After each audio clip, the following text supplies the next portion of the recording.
Hello everyone, welcome back to my channel. इस video में हम करेंगे क्लास 12th बायोलॉजी का चैप्टर रिप्रोडक्टिव हेल्थ का एक rapid revision. So without wasting time let's get started. According to WHO, reproductive health का मतलब होता है total wellbeing in all aspects of reproduction, physical, emotional, behavioural, social.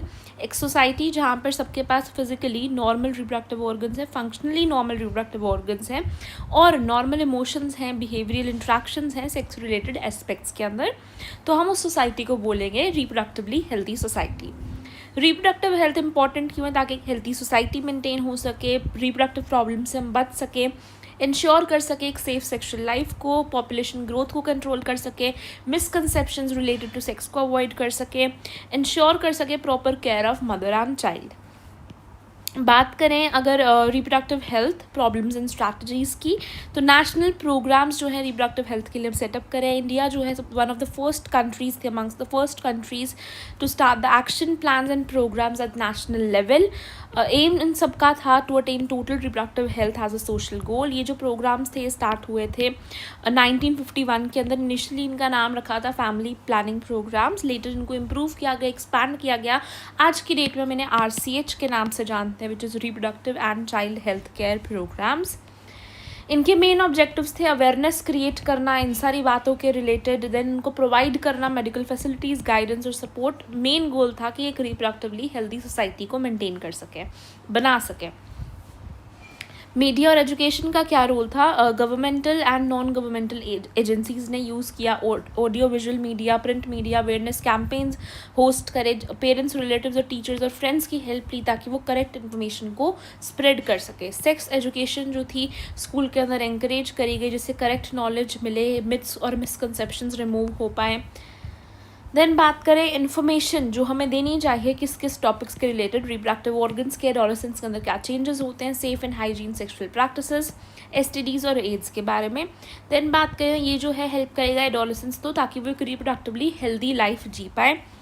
Education about family and child health care की बात करें तो people जो है उनको एजुकेट करना चाहिए on the birth control methods, pregnant women की केयर कैसे करनी है, पोस्ट नेटल केयर कैसे करनी है, इंपॉर्टेंस क्या है ब्रेस्ट फीडिंग की, इक्वल अपॉर्चुनिटीज़ देनी चाहिए मेल और फीमेल चाइल्ड को, स्मॉल फैमिली नॉर्म को बेसिकली उसको प्रमोट करने के लिए, है ना।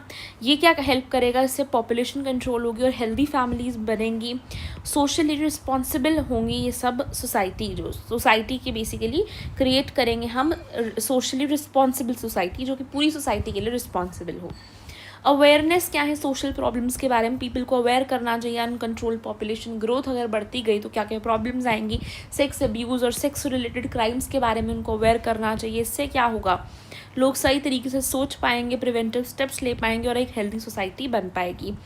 हमें अगर सक्सेसफुल रिप्रोडक्टिव हेल्थ प्रोग्राम्स बनाने हैं तो हमें स्ट्रॉन्ग इंफ्रास्ट्रक्चर चाहिए, हमें प्रोफेशनल एक्सपर्टीज़ चाहिए और साथ में मटेरियल सपोर्ट भी चाहिए। अगर हम ये सारी चीज़ें हमें क्यों चाहिए? अगर हम मुझे मेडिकल हेल्प देनी है प्रेगनेंसी के अंदर, डिलीवरी के अंदर, STDs में, अबॉर्शंस में, कॉन्ट्रासेप्शंस प्रोवाइड कराने, मेंस्ट्रुअल प्रॉब्लम्स के अंदर मेडिकल फैसिलिटी देनी है, इनफर्टिलिटी के अंदर देनी है, तो मुझे इन सब चीज़ों का यूज़ करना पड़ेगा। यानी मुझे इंफ्रास्ट्रक्चर चाहिए, एक्सपर्टीज़ चाहिए, हमें प्रोफेशनल और मटीरियल सपोर्ट भी चाहिए। देन बात करें बेटर टेक्निक्स और न्यू स्ट्रैटेजीज़ जो है उनको इंट्रोड्यूस करना चाहिए रेगुलरली। देन बात करते हैं एमनियोसेंटेसिस। ये एक टेस्ट होता है जो कि फीटस जो होता है वो एमनियोटिक फ्लूइड के अंदर प्रेजेंट होता है, वूम्ब के अंदर, हिस्टेरा के अंदर, यूट्रस के अंदर। उस एमनियोटिक फ्लूइड को हम बाहर निकालते हैं। उस एमनियोटिक फ्लूइड में फीटल सेल्स प्रेजेंट होते हैं, उनको यूज़ करके उनका कैरियोटाइप निकाल कर हम निकाल लेते हैं कि जो फीटस है उसको कोई जेनेटिक डिसऑर्डर तो नहीं है, क्या उसको कोई down syndrome, haemophilia, sickle cell anaemia, ये सारी बीमारियां तो नहीं हैं।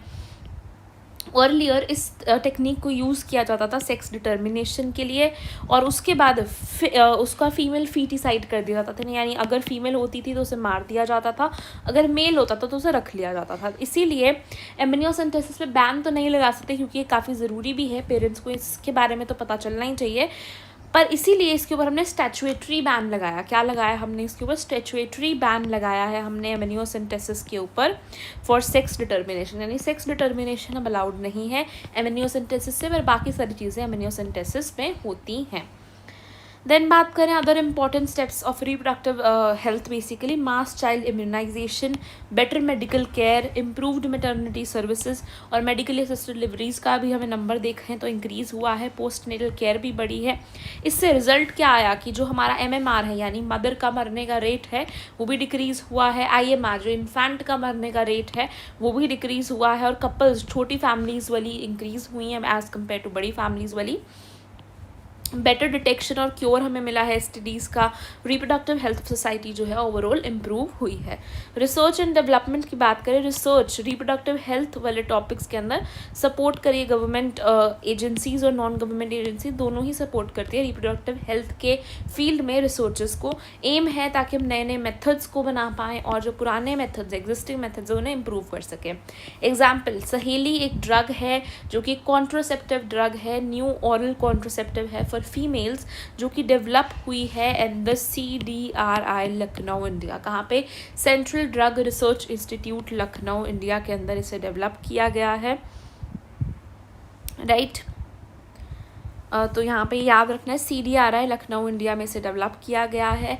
देन बात करें पॉपुलेशन स्टेबलाइजेशन की, तो पॉपुलेशन ग्रोथ जो है उसकी बात करें तो ऑल ओवर हमारी क्वालिटी ऑफ लाइफ जो है वो अच्छी हुई है एंड इसकी वजह से पॉपुलेशन एक्सप्लोजन जो है वो हुआ है क्योंकि हेल्थ फैसिलिटीज़ बढ़ी हैं और लिविंग कंडीशंस भी बढ़ी हुई हैं।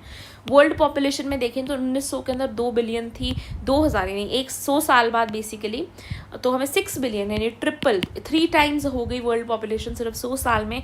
2011 में 7.2 बिलियन है। अगर हम इंडिया की ट्रेंड की बात करें तो इंडिपेंडेंस के टाइम पे 350 मिलियन थी, यानी 1947 में 350 मिलियन थी एंड देन 2000 के अंदर 1 बिलियन हो गई थी, यानी कि every 6th person was in the world was Indian in the year basically 2000 के टाइम पे, राइट। अगर मैं बात करूँ ट्रेंड देखो तो ऑलमोस्ट ट्रिपल हो गई थी सिर्फ और सिर्फ 53 ईयर्स के अंदर, राइट, इंडिया की पॉपुलेशन एंड देन 1.2 बिलियन हो गई थी मई 2011 के अंदर, राइट। पॉपुलेशन एक्सप्लोजन के रीज़न क्या है? डेथ रेट जो है वो कम हुआ है, MMR कम हुआ है, IMR कम हुआ है क्योंकि हमारी फैसिलिटीज़ बढ़ गई हैं और नंबर ऑफ़ पीपल जो रिप्रोडक्टिव एज के अंदर हैं उनके अंदर हमें एक इंक्रीज़ देखने को मिला है। RCH प्रोग्राम ने हेल्प तो किया है ग्रोथ रेट को कम करने के लिए, पर ये रिडक्शन बहुत ज़्यादा बड़ी नहीं थी, थोड़ी मार्जिनल सी रिडक्शन हमें देखने को मिली है। 2011 के सेंसस के अकॉर्डिंग पॉपुलेशन ग्रोथ रेट जो है वो लेस देन 2% है, यानी 20 बंदे out of the 1000 per year जो हैं वो बढ़ते जा रहे हैं। स्टिल ये जो है हाई है, मतलब डेथ रेट और आपका जो डेथ रेट है और बर्थ रेट है वो दोनों इक्वल नहीं है। बर्थ रेट जो है वो बहुत ज़्यादा है as compare to death rate, right, 2% है, इससे ज़्यादा है, राइट। स्टिल हाई इनफ है कि रैपिड इंक्रीज हमें देखने को मिल सकता है। प्रॉब्लम्स जो पॉपुलेशन एक्सप्लोजन की वजह से होगी, जो स्कार्सिटी हो जाएगी, बेसिक नीड्स हैं उसमें भी स्कार्सिटी हमें देखने को मिलेगी, फूड, शेल्टर, क्लोथिंग जैसी चीज़ों में। इवन दो प्रोग्रेस हम बना रहे हैं पर पॉपुलेशन ग्रोथ जो है अलार्मिंग है, सीरियस मेजर्स लेने चाहिए गवर्नमेंट को पॉपुलेशन ग्रोथ को चेक करने के लिए। जैसे स्मॉल फैमिली नॉर्म को हमने प्रमोट किया, जिसमें हमने क्या किया, मोस्ट इंपॉर्टेंट स्टेप था, मोटिवेट किया लोगों को स्मॉल फैमिलीज़ को स्मॉल फैमिलीज़ हेल्प होने के लिए। मेथड्स क्या यूज़ करें, अपने कॉन्ट्रासेप्टिव मेथड्स को प्रमोट किया, एडवर्टीजमेंट्स करी, पोस्टर्स बनाए, बिल्स बनाए, स्लोगन्स दिए जैसे कि हम दो हमारे दो, और कुछ यंग अर्बन कपल्स के अंदर हमने बोला कि वो 1 चाइल्ड नॉर्म को अडॉप्ट कर ले, यानी कि एक ही बच्चा करे, राइट।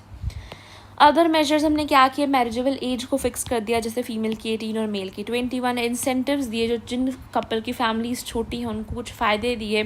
गोल क्या था हमारा, प्रिवेंट करना अनवांटेड प्रेगनेंसीज़ को, यानी जो अनवांटेड प्रेगनेंसीज़ हैं उसको हमें प्रिवेंट करना था, राइट। देन बात करते हैं आइडियल कॉन्ट्रासेप्टिव की। तो एन आइडियल कॉन्ट्रासेप्टिव वो होता है जो यूज़र फ्रेंडली हो, इजीली अवेलेबल हो, इफेक्टिव हो, रिवर्सिबल हो, जिसके कोई साइड इफ़ेक्ट्स ना हो या बहुत ही कम साइड इफ़ेक्ट्स हों, इंटरफेयर नहीं करना चाहिए सेक्शुअल ड्राइव से, और should not interfere with the sexual act as well. Categories की बात करें तो ये सारी कैटेगरीज़ है। पहले हम पढ़ेंगे नेचुरल या ट्रेडिशनल मेथड।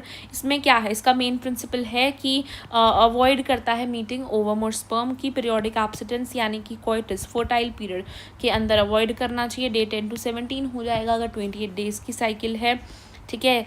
अब क्या होगा, नेक्स्ट है आपके पास विड्रोल या फिर कोइटस इंटरप्टस। इसके अंदर क्या है, मेल जो है पेनिस को विड्रॉ कर लेता है जस्ट बिफोर एजैक्यूलेशन, ये प्रिवेंट करता है इंसेमिनेशन को। थर्ड क्या है, लैक्टेशनल एमेनोरिया, जब इंटेंस लैक्टेशन पीरियड होता है, यानी एक बच्चा पैदा होने के 6 मंथ्स तक कोई मेंस्ट्रुअल साइकिल जो है वो कंटिन्यू नहीं करती है, मेंस्ट्रुअल साइकिल नहीं हो रही होती है, दैट इज़ वाई ओव्यूलेशन उस टाइम पे नहीं हो रही होती है, और इस टाइम पे अगर कोई टेस्ट होता है तो वो प्रेगनेंसी के अंदर रिजल्ट नहीं करता है, तो ये भी एक तरीके से कॉन्ट्रासेप्टिव ही है, राइट। इसके एडवांटेजेस क्या हैं, कोई मेडिसिन नहीं यूज़ होती है, इसके अंदर कोई डिवाइसेस नहीं यूज़ हो रहे हैं, कोई साइड इफेक्ट्स नहीं है, पर इनका डिसएडवांटेज क्या है नेचुरल मेथड का, कि इसमें हाई चांस ऑफ फेलियर है। ऐसा क्यों, लैक्टेशनल एमेनोरिया में हमें पता नहीं कि कब तक हो रहा है, क्या पता 6 मंथ्स हो, क्या पता 7 हो, क्या पता 5 हो। देन बात करें विड्रोअल कोइटस इंटरप्टस की, तो इसके अंदर काफ़ी ज़्यादा सेल्फ कंट्रोल चाहिए होता है, चांसेस जो होते हैं इसके काफ़ी हाई होते हैं फेल होने के। देन बात करें पीरियोडिक एब्सिडेंस, तो हर फीमेल की जो मेंस्ट्रुअल साइकिल है वो डिफरेंट होती है, यानी कि बेसिकली किसी की 28 की हो सकती है, किसी की हो सकता है किसी महीने 30 की थी, देन किसी महीने 32 की हो रही है, तो उस केस के अंदर फर्टाइल विंडो का भी टाइम जो है वो चेंज हो जाता है, राइट। देन बात करें अगर बैरियर मेथड की, बैरियर मेथड का मेन मोआ यानी कि मोड ऑफ एक्शन क्या है, प्रिवेंट करना physical meeting of sperm and ovum की, फिजिकल मीटिंग को प्रिवेंट करना, मेल फीमेल दोनों यूज़ कर सकते हैं। सबसे पहले हैं कॉन्डम्स जो कि थिन रबर या लेटेक्स शीट के होते हैं, पेनिस वजाइना दोनों पे यूज़ हो सकते हैं, कोइटस के अंदर एक जने को करने होते हैं, मेल फीमेल दोनों अवेलेबल हैं। प्रिवेंट करता है प्रेगनेंसी को, STI से भी इसका सबसे मेन बेनिफिट है, STIs यानी जो सेक्सुअली ट्रांसमिटेड इन्फेक्शंस हैं, एड्स है, उससे भी हमें प्रिवेंट करता है। निरोध एक पॉपुलर मेल कॉन्डम ब्रांड है, डिस्पोजेबल होते हैं, सेल्फ इंसर्टेड होता है, प्राइवेसी प्रोवाइड करते हैं।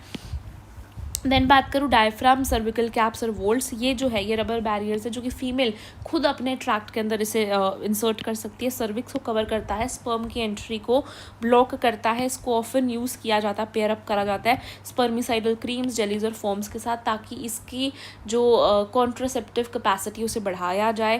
ये भी खुद करना होता है, बट ये जो होते हैं रीयूजेबल होते हैं।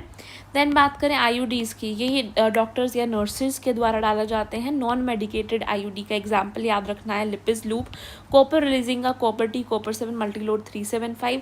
ये क्या करते हैं, इनका एक्शन क्या होता है, इंक्रीज करते हैं फेगोसाइटोसिस ऑफ स्पर्म्स, यानी फेगोसाइटोसिस कर देते हैं स्पर्म्स का, कॉपर आयंस जो है स्पर्म मोटिलिटी को भी कम करते हैं, फर्टिलाइजिंग कैपेसिटी को भी कम करते हैं। तो कॉपर वाला इसका ही है, सिर्फ टोटल ऑल ओवर देखा जाए IUD का जो मुआ है that is phagocytosis of sperms को इंक्रीज कर देते हैं। देन बात करें हार्मोन रिलीजिंग IUDs भी होती है जो कि क्या करती है, प्रोजेस्टास्टोट और LNG-20, क्या नाम याद रखना है, प्रोजेस्टास्टोट और LNG-20, प्रोजेस्टास्टोट और LNG-20 ये करते हैं यूट्रस को अनसूटेबल बना देते हैं इम्प्लांटेशन के लिए, सर्विक्स को होस्टाइल बना देते हैं, यानी सर्विक्स के अंदर ही रह जाती है स्पर्म, यूट्रस तक नहीं पहुंच पाती, यूट्रस जो होती है वो अनसूटेबल हो जाती है इम्प्लांटेशन के लिए। ये उन फीमेल्स के लिए आइडियल है जो डिले करना चाहती है प्रेगनेंसी को, और वाइडली एक्सेप्टेड है इंडिया के अंदर। ओरल कॉन्ट्रासेप्टिव या पिल्स की बात करिए, स्मॉल डोजेज हैं, प्रोजेस्ट्रोजन की होती है या फिर प्रोजेस्ट्रॉन एस्ट्रोजन के कॉम्बिनेशन की होती है, जिनको टैबलेट्स के अंदर लिया जाता है, 21 दिन तक लिया जाता है, देन 7 डेज़ का गैप होता है, उन्हीं 7 डेज़ में प्रोजेस्ट्रॉन गिरता है, दैट इज़ वाई मेंस्ट्रुएशन हो जाती है। ये इनहिबिट करता है ओव्यूलेशन को, इम्प्लांटेशन को प्रिवेंट करता है, सर्वाइकल म्यूकस में चेंजेस कर देता है, इफेक्टिव है, कम साइड इफेक्ट्स और वेल एक्सेप्टेड है। देन सहेली जो है वो एक नॉन स्टेरॉइडल है, यानी उसमें कोई हॉर्मोन्स नहीं है, वंस अ वीक पिल है, सबसे इंपॉर्टेंट बात, वंस अ वीक पिल है, यानी कि कम लेनी पड़ती है, राइट। हाई कॉन्ट्रासेप्टिव वैल्यू है और बहुत ही कम साइड इफेक्ट्स हैं as compare to other pills, right. Then injectables and implants की बात करें तो इसमें प्रोजेस्ट्रॉन या फिर प्रोजेस्ट्रॉन विद एस्ट्रोजन का कॉम्बिनेशन दिया जाता है। ये बिल्कुल पिल्स की तरह ही काम करते हैं, बस इंजेक्शंस की फॉर्म में दिया जाता है या फिर इम्प्लांट्स कर दिए जाते हैं स्किन के अंदर, और वो अपना हल्का हल्का थोड़ा थोड़ा रिलीज होता रहता है, इसका लॉन्गर इफेक्टिव पीरियड होता है। एमरजेंसी कॉन्ट्रासेप्टिव पिल्स हो सकती हैं या IUDs हो सकती है विद इन 72 आवर्स। इसको तब यूज़ किया जाता है जब अनप्रोटेक्टेड इंटरकोर्स कर चुके हैं, रेप हो चुका है या फिर कॉन्ट्रासेप्टिव फेल हो रखे हैं, राइट। तो ये कॉन्डम है मेल का, ये फीमेल का कुछ इस तरीके से दिखता है, ये कॉपर टी का इमेज है। देन बात करें इम्प्लांट्स कुछ इस तरीके से दिखते हैं। फिर सर्जिकल मेथड्स, यानी इसे हम स्टेराइलाइजेशन कहते हैं क्योंकि इसमें फर्टिलिटी खत्म हो जाती है और इसकी पूरी रिवर्सिबिलिटी होती है। टर्मिनल मेथड है, ये तब यूज़ करना चाहिए जब और बच्चे नहीं चाहिए हैं, ठीक है। ब्लॉक करता है गमीट की ट्रांसपोर्ट और कंसेप्शन को नहीं होने देता। मेल्स में वासेक्टमी की जाती है, स्क्रोटम पे कट लगाया जाता है और वास्ट डिफरेंस को कट करके उसे टाई कर दिया जाता है। फीमेल में परफॉर्म होती है ट्यूबेक्टमी, जो कि एब्डोमेन और वेजाइना में कट लगाकर फिलोपियन ट्यूब को कट करके टाई कर दिया जाता है। हाईली इफेक्टिव है पर उसकी रिवर्सिबिलिटी बहुत पुअर है। ठीक है। तो ये क्या है, चॉइस ऑफ कॉन्ट्रासेप्टिव हमें मेडिकल एडवाइस से चूज़ करना चाहिए। कॉन्ट्रासेप्टिव जो है एक रेगुलर रिक्वायरमेंट तो नहीं होती, पर यूज़ होता है अगर हमें प्रिवेंट करना है, डिले करना है प्रेगनेंसी को। ये क्या करता है, पॉपुलेशन ग्रोथ को कंट्रोल करता है। इसके कुछ इल इफेक्ट्स भी हो सकते हैं, जैसे कि nausea, abdominal pain, regular bleeding, very rare breast cancer हो सकता है, ब्रेक थ्रू ब्लीडिंग भी हो सकती है। देन बात करें वासेक्टमी का डायग्राम कुछ इस तरीके से वास डिफरेंस को कर रखा है, एंड देन ट्यूबेक्टमी में फिलोपियन ट्यूब्स को इस तरीके से कट कर रखा है। देन एमटीपी की बात करें, एमटीपी क्या होता है, इंड्यूस्ड अबॉर्शन होती है वॉलंटरली, जब हम प्रेगनेंसी को बेसिकली ख़त्म करवा देते हैं, यानी बच्चे को बेसिकली वूम्ब के अंदर ही मार दिया जाता है। ठीक है, नियरली 45 to 50 मिलियन एमटीपीज परफॉर्म होती हैं वर्ल्ड वाइड एक साल के अंदर। 1/5 ऑफ द टोटल प्रेगनेंसीज जो हैं वो अबॉर्ट करवा दी जाती हैं, जानबूझ के इंड्यूस्ड अबॉर्शन करा दिया जाता है। क्या एमटीपी लीगलाइज्ड है? एमटीपी को लीगलाइज कराने में काफ़ी सारे इश्यूज थे, इमोशनल, एथिकल, रिलीजियस और सोशल, पर इंडिया के अंदर एमटीपी जो है लीगलाइज्ड है 1971। इससे क्या होता है कि लोग जो है अनऑफिशियल्स के पास नहीं जाते हैं, और साथ में पॉपुलेशन कंट्रोल तो होता ही है, राइट। एमटीपी जो है उसको लीगलाइज किया गया है कौन से ईयर में, 1971 के अंदर। इसका एक और फ़ायदा भी है, मान लो अगर ये एमटीपी इलीगल कर दे हम, देन जो अनवांटेड चिल्ड्रन होंगे उनको तो वैसे भी अच्छा इन्वायरमेंट नहीं मिलेगा, तो उनको और भी प्रॉब्लम्स ही होंगी अगर वो पैदा हो भी जाता है, राइट। तो स्ट्रिक्ट कंडीशंस हैं इसके अंदर, मिसयूज़ को अवॉइड किया गया है, फीमेल फीटिसाइड को ट्राई करते हैं अवॉइड करने की। इलीगल जो फीमेल फीटिसाइड है वो इलीगल है, राइट। तो एमटीपी लीगलाइज्ड है इन द ईयर 1971 की गई है। कब होती है एमटीपी? अगर अनवांटेड प्रेगनेंसी हो, कैजुअल अनप्रोटेक्टेड इंटरकोर्स हो, फेलियर हो जाए कॉन्ट्रासेप्टिव का, या रेप केसेस के अंदर ये नेसेसरी है जब प्रेगनेंसी हार्मफुल हो मदर को या फिर फीटस को या फिर किसी की भी लाइफ को रिस्क हो, राइट। एमटीपी की सेफ्टी की बात करें तो फर्स्ट ट्राइमेस्टर में सेफ होती है अगर हम करवा रहे हैं तो up to 12 weeks. Second trimester के अंदर थोड़ी रिस्की हो जाती है। प्रॉब्लम्स क्या क्या आती हैं अगर एमटीपीज अनक्वालिफाइड पर्सनस परफॉर्म करते हैं? अनसेफ अबॉर्शंस जो हैं वो फेटल हो सकती हैं। एमनियोसेंटेसिस को लोग सेक्स डिटर्मिनेशन के लिए यूज़ करके और फिर अगर फीमेल होती है तो फिर अबॉर्ट करा देते हैं। ये चीज़ जो है ये इलीगल है। अवेयरनेस की ज़रूरत है कि इलीगल अबॉर्शंस जो हैं वो डेंजरस है मदर और फीटस दोनों के लिए। सोल्यूशन क्या है? प्रॉपर काउंसलिंग करी जाए, अवॉइड किया जाए अनप्रोटेक्टेड कोइटस को, और better health care facilities provide करी जाए। एमटीपी एक्ट बेसिकली क्या कहता है? अमेंडमेंट एक्ट है ये 2017 के अंदर जो हुआ था। तो बेसिकली 2017 के अंदर अमेंडमेंट एक्ट हुआ था, पर जो आपकी प्रेगनेंसी नहीं, एमटीपी लीगलाइज 1971 में हुआ है, बट इसके अंदर जो बेसिकली देखो ना, इसमें 3 ही डेट्स हैं। 1951 के अंदर आरसीएच प्रोग्राम्स बने, 1971 में एमटीपी लीगलाइज हुई, देन 2017 के अंदर इसमें अमेंडमेंट हुआ है, राइट। इससे क्या हुआ है, ये इनैक्ट किया ताकि लीगल अबॉर्शंस कम हो, मैटरनल मोर्टेलिटी रेट कम हो और मॉर्बिडिटी भी कम हो। प्रेगनेंसी को इन केस के अंदर टर्मिनेट किया जा सकता है अगर हमें विद इन फर्स्ट ट्राइमेस्टर करा रहे हैं तो सिर्फ एक रजिस्टर्ड मेडिकल प्रैक्टिशनर की हमें रिकमेंडेशन चाहिए, ओपिनियन चाहिए। अगर हम 12 to 24 वीक्स यानी कि फर्स्ट से सेकेंड ट्राइमेस्टर के बीच में गए तो 2 रजिस्टर्ड मेडिकल प्रैक्टिशनर की हमें रिकमेंडेशन चाहिए होती है। तब अलाउड होता है जब प्रेगनेंसी को कंटिन्यू करने से किसी की भी लाइफ को रिस्क हो, फिजिकल या मेंटल इंजरी हो, अगर चाइल्ड जो है वो किसी फिजिकल, मेंटल या फिर सीरियस हैंडीकैप हो रहा है, ठीक है। देन बात करते हैं सेक्सुअली ट्रांसमिटेड इन्फेक्शंस की। ये वो इन्फेक्शंस है जो सेक्सुअल इंटरकोर्स से ट्रांसमिट होती हैं। एसटीआईज, वीडी, आरटीआई कहलाती हैं। Venereal diseases, reproductive tract infections या फिर सेक्सुअली ट्रांसमिटेड इन्फेक्शंस। कुछ कॉमन एसटीआईज की बात करें तो गनोरिया, साइफिलिस और क्लमाइडियासिस। गनोरिया, साइफिलिस और क्लमाइडियासिस जो हैं ये बैक्टीरियल हैं। देन बात करें वायरल की तो genital herpes, genital warts, hepatitis B और एड्स है। एड्स जो है एचआईवी वायरस से होता है। देन प्रोटोजोनल का एक एग्जाम्पल है that which is your trichomoniasis, right. इनके मोड ऑफ ट्रांसमिशन क्या है? इन्फेक्टेड निडल्स को शेयर करके, सर्जिकल इंस्ट्रूमेंट्स को, ब्लड ट्रांसफ्यूजन से, इन्फेक्टेड मदर से फीटस तक जा सकता है, और सेक्सुअल इंटरकोर्स तो है ही, राइट। देन बात करें क्या ये क्यूरेबल हैं? तो अगर मैं बात करूं, अगर हम इन्हें अर्ली डिटेक्ट कर लें तो ये क्यूरेबल हैं। कौन कौन से? गनोरिया, क्लैमाइडियासिस, ट्राइकोमोनियासिस, साइफिलिस और जेनाइटल वॉर्ट्स। पर कुछ हैं जो कम्प्लीटली क्योरेबल कभी भी नहीं है, चाहे अर्ली स्टेज पे ही डिटेक्ट हो जाए, पर ये ट्रीटेबल होते हैं पर क्योरेबल नहीं होते हैं, जैसे कि hepatitis B, HIV, genital herpes. तो 3 H3 बेसिकली, H³ कह लो, H3 कह लो, हेपेटाइटिस बी, HIV और जेनाइटल होप्स, ये तीनों के तीनों ही आपके ट्रीटेबल हैं पर क्योरेबल नहीं होते हैं। अर्ली सिम्टम्स जो कि माइल्ड होते हैं, itching, fluid discharge, light pain, swelling. But अगर मैं बात करूँ, फीमेल्स जो हैं ऑफन एसिम्प्टोमेटिक होती है, दैट्स वाई अनडिटेक्टेड रह जाती हैं लॉन्ग टाइम तक। अगर प्रॉब्लम को अनट्रीट यानी हम ट्रीट ना करें तो फिर इससे PID, पेल्विक इन्फ्लेमेटरी डिजीजेज हो सकते हैं, अबॉर्शंस हो सकती हैं, स्टिल बर्थ हो सकता है, एक्टोपिक प्रेगनेंसी हो सकती है, इनफर्टिलिटी हो सकती है, कैंसर हो सकता है रिप्रोडक्टिव ट्रैक्ट का। STIs जो है मेजर थ्रेट है हेल्दी सोसाइटी के लिए। इम्पॉर्टेंस क्या है रिप्रोडक्टिव हेल्थ प्रोग्राम्स की, तो ये फोकस करता है ऑन प्रिवेंशन, अर्ली डिटेक्शन और प्रॉपर ट्रीटमेंट के लिए। इसकी सबसे ज़्यादा वल्नरेबल एज ग्रुप है यहाँ पर 15 to 24 एज का ग्रुप, जो कि सबसे ज़्यादा वल्नरेबल है to these STIs, right. STIs का प्रिवेंशन अगर हमें करना है तो हमें अवॉइड करना है सेक्स विद अननोन और मल्टीपल पार्टनर्स, कॉन्डम्स का यूज़ करना है, डाउट है तो हमें कंसल्ट करना है क्वालिफाइड डॉक्टर से। अगर अर्ली डायग्नोसिस और प्रॉपर ट्रीटमेंट होता है तो कंप्लीट क्योर पॉसिबल है, राइट। इनफर्टिलिटी की बात करें तो इनफर्टिलिटी की डेफिनेशन बाद में दे रखी है।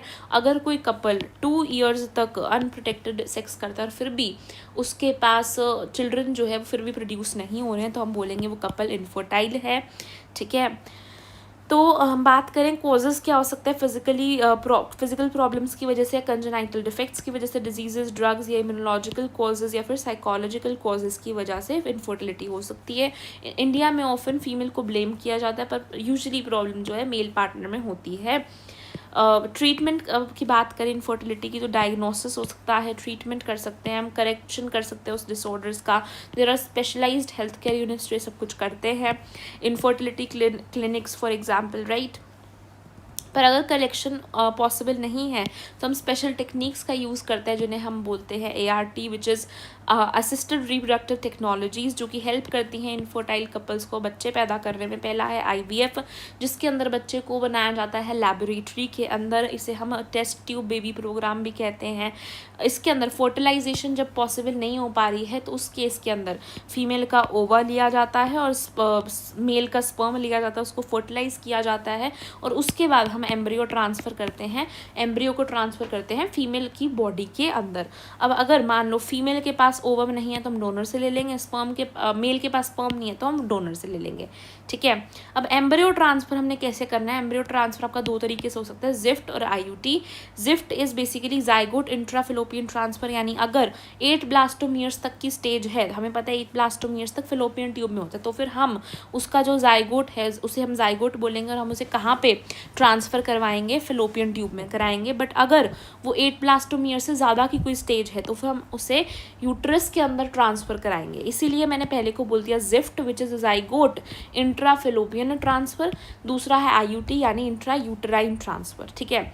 अब इन वीवो फर्टिलाइज्ड एम्ब्रियो के भी कुछ यूज़ होते हैं। अगर हमें सरोगेट मदर करना हो तो एम्ब्रियो जो फीमेल बॉडी के अंदर बन रखा है उसे हम ट्रांसफ़र कर सकते हैं। जब अगर फीमेल जो है इम्प्लांटेशन को नहीं करवा पा रही है तो फिर जो फीमेल के अंदर एम्ब्रियो है उसको हम ट्रांसफ़र कर सकते हैं to another female, right. Then बात करें गिफ्ट जो है गमीट इंट्राफिलोपियन ट्रांसफ़र है, यानी कि मान लो कोई फीमेल है जिसके अंदर ओवम नहीं बन पा रहा है तो हम क्या करते हैं फीमेल की बॉडी में ओवम डाल देते हैं एंड देन जो बाकी सब कुछ है वो नेचुरली होता है। इस केस में हम IVF भी करा सकते थे किसी और का डोनर ओवम लेकर, राइट। बट गिफ्ट जो होता है थोड़ा चीप होता है। अगर जो फीमेल है उसकी बॉडी में फर्टिलाइजेशन हो पा रही है पर उसके पास ओवम नहीं है तो हम गिफ्ट करते हैं। अगर उसके पास ओवम भी नहीं है और फर्टिलाइजेशन भी नहीं हो पा रही है उसकी बॉडी में तो IVF बोलेंगे, राइट। अगर वो कंसीव कर पा रही है पर वो फर्टिलाइजेशन नहीं तो हम करेंगे IVF, राइट। बट अगर वो फर्टिलाइजेशन करवा पा रही है बट उसके पास ओवम नहीं है तो हम करते हैं गिफ्ट, राइट। तो इसमें ओवम लेते हैं डोनर फीमेल में और उसकी फिलोपियन ट्यूब में डाल देते हैं जिस फीमेल को कंसीव होना है। और इससे क्या होता है इसकी यूट्रस नॉर्मल होती है पर ये ओवम नहीं प्रोड्यूस कर पा रही हैं and then normal fertilisation, normal pregnancy हो जाती है, राइट। देन बात करें ICSI इंट्रासाइटोप्लाज्मिक स्पर्म इंजेक्शन, ये तब यूज़ होता है जब स्पर्म काउंट बहुत कम हो, नॉर्मल जो है फर्टिलाइजेशन हो ही नहीं पा रही है तो हम क्या करते हैं सिंपली इंट्रासाइटोप्लाज्मिक स्पर्म इंजेक्शन, यानी कि स्पर्म काउंट जब कम होता है तो स्पर्म को डायरेक्टली इंजेक्ट कर देते हैं ओवम के अंदर। देन बात करें आर्टिफिशियल इंसेमिनेशन की, तो जब मेल इंसेमिनेट करने के अनेबल है या फिर उसका स्पर्म काउंट बहुत ज़्यादा कम हो, उस केस के अंदर हम आर्टिफिशियल इंसेमिनेशन को यूज़ करते हैं।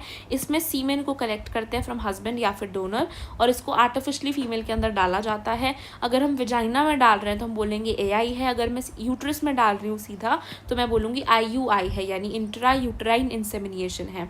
AI अगर विजाइना में है, IUI अगर यूट्रस के अंदर डाल रहे हैं सीधा तो इंट्रा यूट्राइन इंसेमिनेशन, राइट।